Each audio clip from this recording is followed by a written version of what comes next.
Le Journal de la Ville, le premier magazine de l'information provinciale.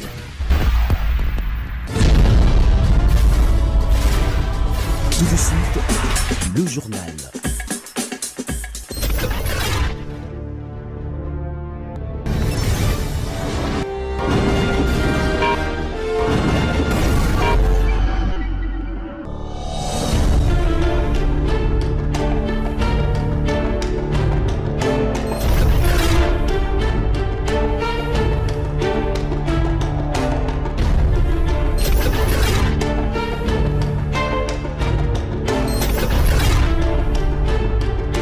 Bienvenue à cette édition rétrospective de la semaine du Journal de la Ville que nous vous convions de suivre avec beaucoup d'intérêt. Cérémonie de remise et reprise ce vendredi 12 juillet 2024 au cabinet du gouverneur de la ville de Kinshasa entre le directeur du cabinet sortant et entrant. Dans sa prise de parole après la signature et l'échange des documents administratifs, Maître David Chimanga, qui représente le directeur du cabinet sortant empêché, a d'abord félicité le nouveau DIRCAB, Maître Israël Moutala, pour sa nomination avant de relever quelques préoccupations concernant la ville de Kinshasa. Le cabinet de son Excellence, Monsieur le Gouverneur, a une lourde tâche et une lourde responsabilité qui va peser sur vos épaules. Parce que la vision, la gestion de la ville de Kinshasa confiée à son Excellence, Monsieur le Gouverneur, vous êtes le héros dans l'ombre. Vous devez veiller sur chacun des actes. Vous n'allez même pas dormir parce que dans la ville de Kinshasa, c'est une ville-pays. Et beaucoup de réalités, tant sur le plan sécuritaire que sur le plan social. Et vous connaissez ce que connaît cette ville de Kinshasa avec les inondations, avec les constructions anarchiques. Et tout ça, vous devez avoir un regard sur tous les dossiers de la ville de Kinshasa. Pour sa part, Maître Israël Moutala, DIRCAB entrant, nommé par le gouverneur de la ville de Kinshasa, Daniel Bumba Lubaki, a de prime abord remercié l'équipe sortante avant de souligner qu'il va suivre les directives du gouverneur qui respecte la vision du chef de l'État, Félix-Antoine Tshisekedi Tshilombo. Après mes premiers mots, je vais donner à son Excellence, Monsieur le Gouverneur Daniel Bumba. Merci pour la confiance qu'il a placée en moi. Nous allons mettre toute notre énergie au service exclusif des Kinoises et des Kinois. Nous allons travailler dans la vision de son Excellence, Monsieur le chef de l'État, Félix-Antoine Tshisekedi Tshilombo. Les défis, vous l'avez dit, sont immenses. Défis en termes d'assainissement, défis en termes de mobilité, défis en termes de sécurité. Les Kinois attendent de nous des réponses concrètes, immédiates, rapides et pragmatiques à tous ces défis. Nous avons des défis aussi en termes d'assainissement des comptes publics. Il faudrait que les comptes de la ville soient des comptes propres, soient des comptes qui fassent confiance aux créanciers. Il y a plusieurs défis, comme vous l'avez dit, et la République, l'État est une grosse machine. Il faut que les gens qui travaillent pour l'État soient mis en condition de donner le meilleur d'eux-mêmes. Merci. Signalons par ailleurs qu'il y a eu également remise et reprise avec les deux DIRCAB entrant et sortant avant que le nouveau DIRCAB et son équipe puissent faire la visite des locaux de l'hôtel de ville accompagnés par les DIRCAB sortants.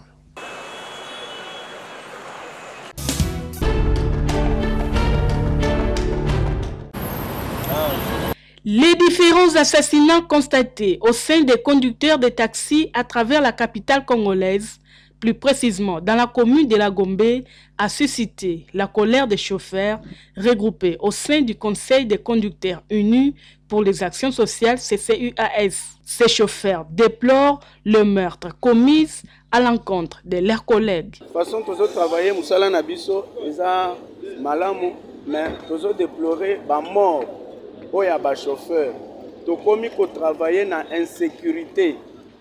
client akozwa yo abalusi yo achelo drogue abwaki yo criminel okoyeba ye te alata kitoko okoyeba ye te à ce moment-là akangi yo afini yo kingo bakokota na mutuka 3-4 personnes bakosangana kana mwana mwasi de façon que bayeba na kosala opération bien nde biloko wana net papier na simbi omoni toza na 4 corps awa donc babomi chauffeur babwaki na caniveau babomi chauffeur bakebwaka ye kote nyonso bakobwaka ye na ntongo tokoyokaka boya kote oyo babwaki chauffeur.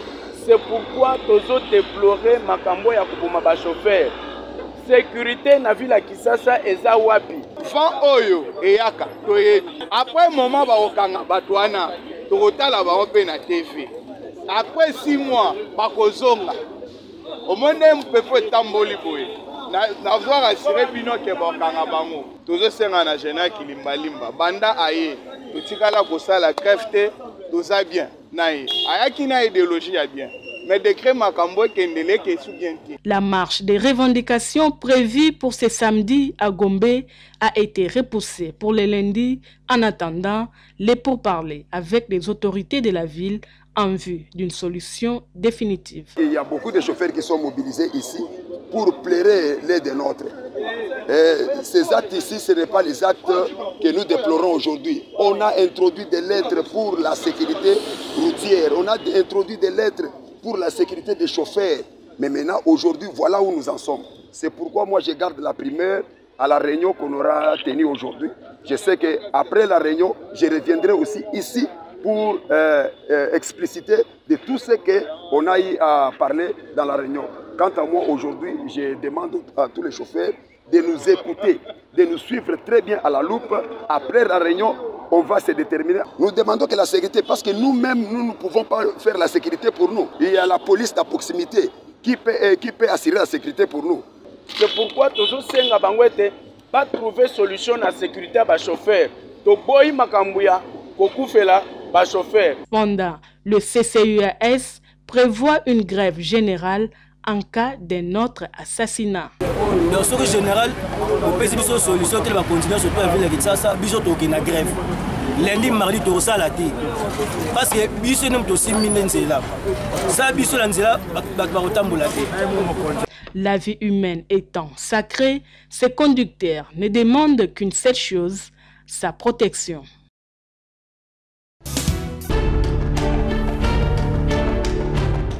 Bénéficiaire de l'ordonnance présidentielle du 16 octobre 2023 suspendant tous les arrêtés l'ayant condamné à une peine de mort pour tentative de renversement du pouvoir, le prophète Joseph Mukungubila Mutombo est de retour ce dimanche 7 juillet 2024 en République démocratique du Congo par l'aéroport international d'Ndjili où il a salué la terre de ses ancêtres et c'est après 10 ans d'exil en Afrique du Sud.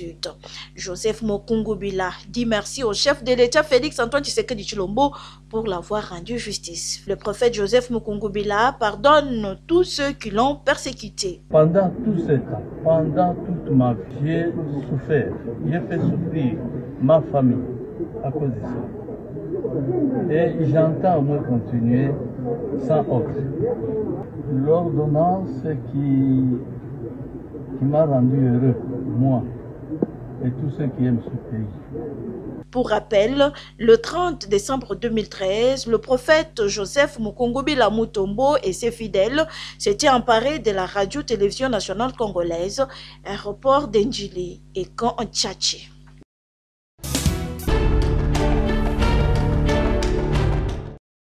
Devant les conseils de sécurité de l'ONU, ce lundi 8 juillet 2024, la chef de la MONUSCO, Bintou Keïta, préoccupée par la situation de la République démocratique du Congo dans sa partie est, a déclaré que le gouvernement rwandais a renforcé son appui au M23, lui permettant ainsi d'obtenir des vastes gardes territoriaux dans l'est de la RDC. Comme l'a indiqué le groupe d'experts qui fait rapport au comité de sanctions résolution créée par le Conseil de sécurité, le gouvernement du Rwanda a renforcé son appui au M23, lui permettant d'obtenir de vastes gains territoriaux dans l'est de la RDC.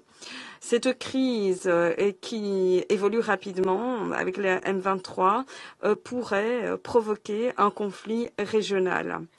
Les M23 a atteint également le territoire de Calais, alors que des tirs indirects ont touché Minova et d'autres villes alentours, tuant et blessant plusieurs civils et entraînant de nouveaux déplacements.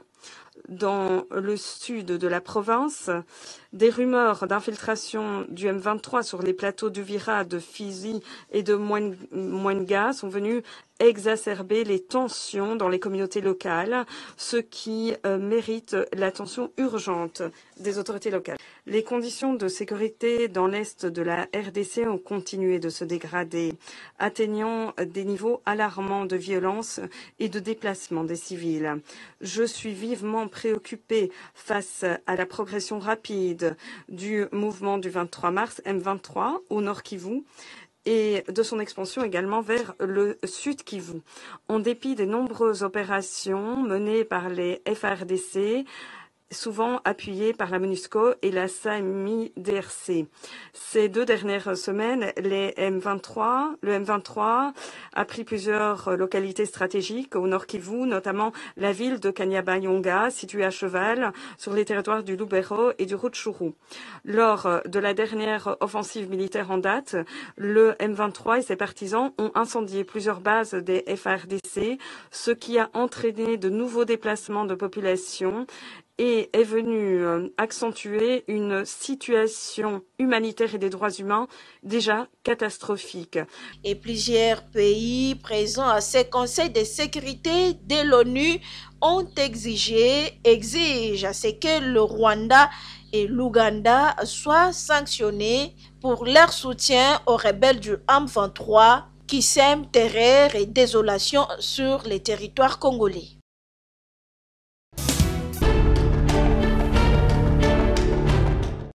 Comme à l'accoutumée, déposition le mardi 9 juillet 2024 à la Cour constitutionnelle par l'ancien Premier ministre Jean-Michel Sama Lukonde de sa déclaration du patrimoine. Autant il a fait au début de ses fonctions de Premier ministre, Jean-Michel Sama Lukonde a voulu s'y conformer aux prescrits de l'article 99 de la Constitution qui stipule qu'avant leur entrée en fonction et à l'expiration de celle-ci, le président de la République et les membres du gouvernement sont tenus de déposer devant la Cour constitutionnelle la déclaration écrite de leur patrimoine familial énumérant leurs biens, meubles y compris actions par sociale, compte en banque. De son côté, la première ministre Judith Suminwa a rempli son devoir en déposant à son tour sa déclaration du patrimoine au greffe de la Cour constitutionnelle. Elle est revenue sur l'importance de cet exercice purement constitutionnel. C'est un geste important parce que, comme vous l'avez dit déjà, c'est le premier fait de remplir mon devoir tel que le veut la Constitution en tant que chef du gouvernement. Mais ça permet aussi de démontrer cette volonté de transparence, qu'on puisse montrer que tout soit transparent en fait, que tout ce que je possède aujourd'hui au niveau de la Cour constitutionnelle, ils vont être au courant. Et demain, le jour où je partirai, en toute transparence aussi, je ferai l'exercice de venir déposer ce que j'aurais eu à acquérir au cas où pendant cette période-là. Et au moins, ça permet de démontrer que tout citoyen, quel que soit le rang, le niveau où il se trouve, doit respecter la loi, doit respecter la Constitution. Je pense que ça, c'est un élément important. Bien sûr, les ministres vont avoir à le faire. Comme le veut la Constitution, c'est un devoir que nous devons faire dans les 30 jours de notre investiture, donc de notre prise de fonction. Et donc, les ministres, on a été investis le 12 juin aux petites heures. Donc, les ministres... la majorité ont déjà préparé leur déclaration de patrimoine familial et ils auront à les déposer.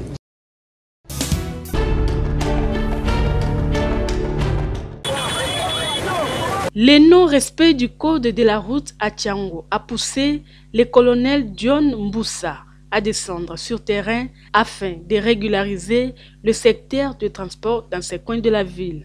Les chauffeurs habitués avec les mauvaises pratiques telles que le sens unique ainsi que d'autres pratiques sources d'embouteillage ont été interpellés afin de rendre de leurs actes à la grande satisfaction des habitants de ces districts.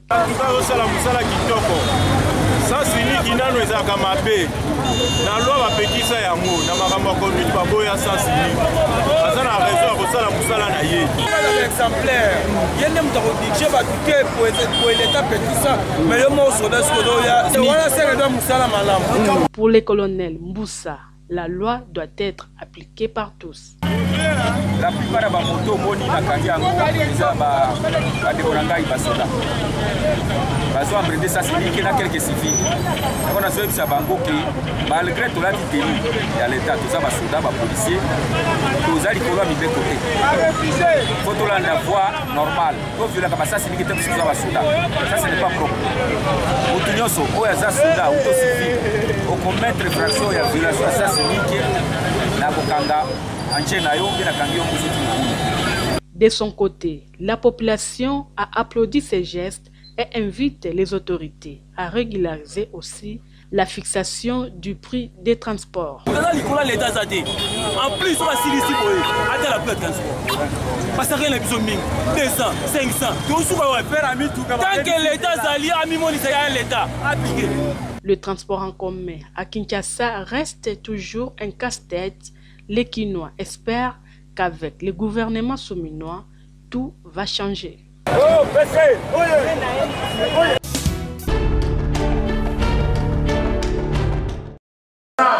200 $ américains ou rien. Payable au taux budgétaire pour les huissiers au mois de juillet 2024, revendique l'intersyndicale nationale de l'administration publique INAP, dirigée par Fidel Kiyangi Matangila, au cours d'une assemblée générale de tous les délégués syndicaux de toutes les administrations publiques, y compris les régies financières, tenues ce jeudi 11 juillet 2024 dans la grande salle de la paroisse Notre-Dame de Fatima à Gombe, pleine comme un œuf et qui a refoulé du monde. Depuis 2015 jusqu'à 2023, nous avons signé près de 6 ou 7 accords avec le gouvernement. L'accord principal qui nous a réunis aujourd'hui, c'est celui qui voulait que l'huissier puisse avoir 200 $ en salaire de base en 2021. Et depuis 2019, nous avons attendu, nous avons compris, nous avons accepté qu'on nous humilie, mais finalement, rien n'a été fait. Aujourd'hui où je vous parle, l'huissier a 85 $ payables en francs congolais comme salaire, alors que l'huissier devrait atteindre 200 $ en 2021. Le gouvernement nous a promis de faire la récupération du pouvoir d'achat pour que nous puissions avoir au moins les 120 $ réels.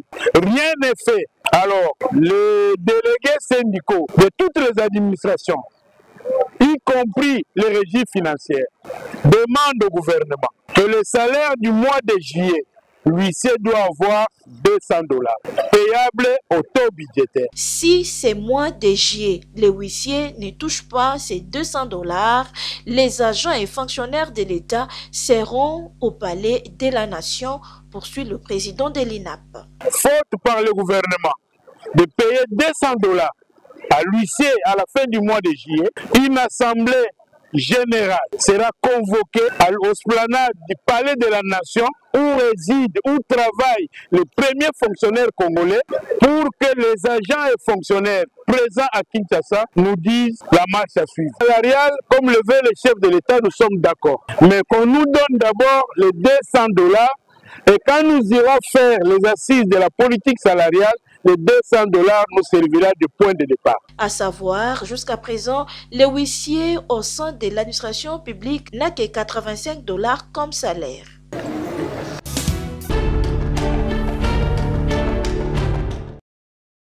C'est une tragédie difficile à y croire.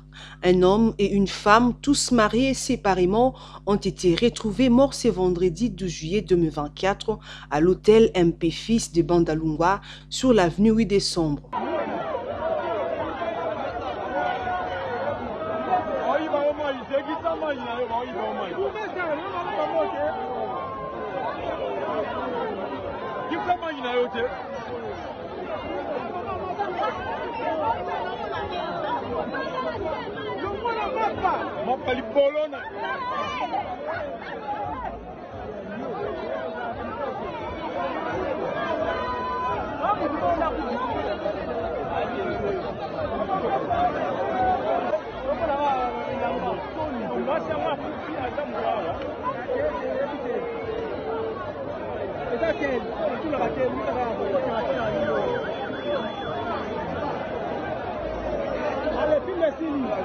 Et toutes les personnes retrouvées à l'intérieur de cet hôtel ont été interpellées par la police dans le cadre des mesures d'enquête afin de déterminer les circonstances de cette triste affaire.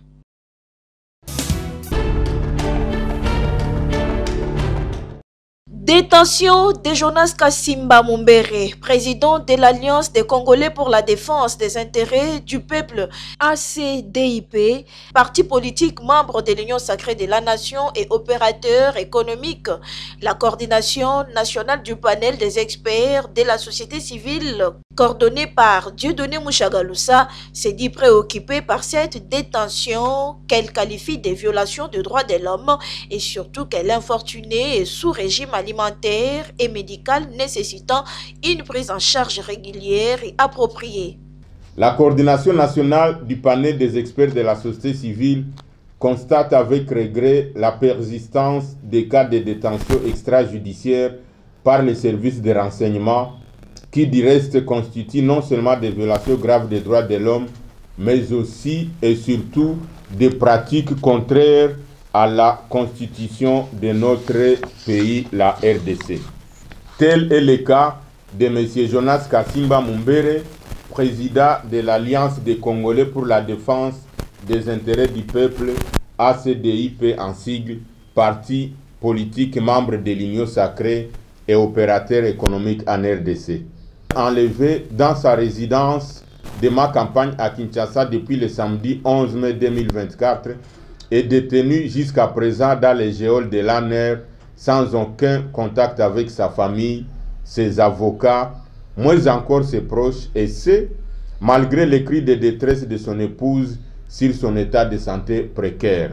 La coordination du panel des experts de la société civile est très préoccupée par cette détention extrajudiciaire, d'autant plus que l'infortuné est sous régime alimentaire et médical nécessitant une prise en charge régulière et appropriée.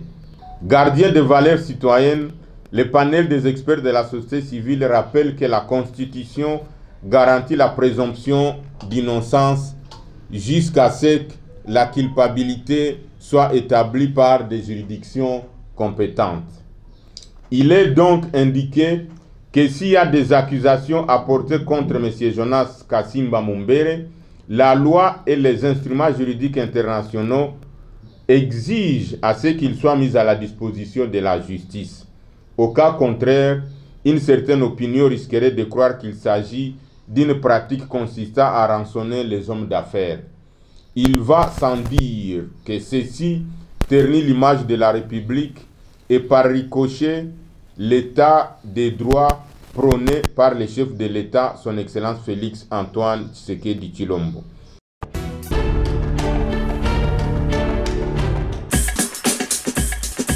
Fin de cette session d'information rétrospective de la semaine du Journal de la Ville. Merci de nous avoir suivis et déjà, nous vous disons bon début de la semaine.